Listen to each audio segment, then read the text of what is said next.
Many people don't understand the difference between momentary virality and sustained impact. They are not the same. You know, I fear for talented people a lot because talent is both a gift and a curse. And I say this from experience. You see, your natural, otherworldly ability at something almost always breeds entitlement, which ultimately leads to unfulfilled potential. Talent can open doors, only discipline keeps them open. The way of repeated effort, enduring failure, and consistent work is how the greats separate themselves from the rest. Look, consistency is a blank check, and the price of greatness is paid in daily installments. Some people stop when it gets hard, but the greats keep paying. You know, from research, I've noticed a difference in the acceptance of sprinters and long-distance runners. A sprinter impresses the crowd, but a long-distance runner earns their respect. I've realized that consistency outlives the applause. So, intensity will give you that momentary virality. Make no mistake about that. But it is consistency that brings about sustained impact. Intensity gets attention, consistency builds empires.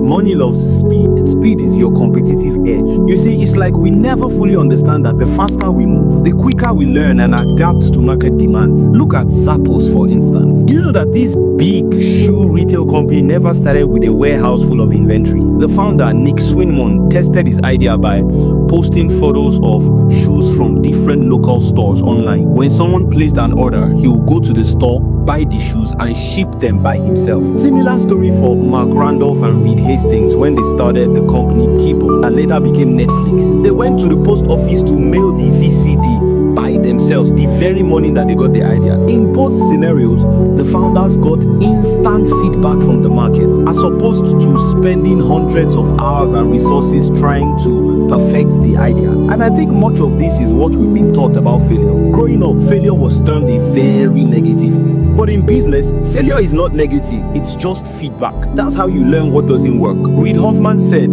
if you are not embarrassed by the first version of your product, you launched too late. And I agree, it's like throwback photos. You were the freshest you could be when you took those photos. But as time went on, you improved in looks and aesthetics. Now imagine that you refused to take photos because you are still working on looking your best self. Imagine the memories you would have missed out on. Speed guarantees momentum. As Peter Drucker once said, the best way to predict the future is to create it. Now, tell me if this happens to you. You, for instance, are an entrepreneur. Now, you believe that your hardships are entirely unique. The sleepless nights, the fear of failure, the overwhelming pressure, the thought that everybody has left you behind. But then you attend a tech community event. You then hear very identical stories from other people. And then all of a sudden, this realization that you are not alone in the struggle empowers you. You start to see your challenges as part of a larger narrative of ambition and perseverance. You see, that phenomenon in psychology is called sympathetic resonance. Let me break it down. You see, you are yourself the most when you see yourself in other people. Growth begins when you realize that your reflection is not confined to one single mirror. In as much as we are unique,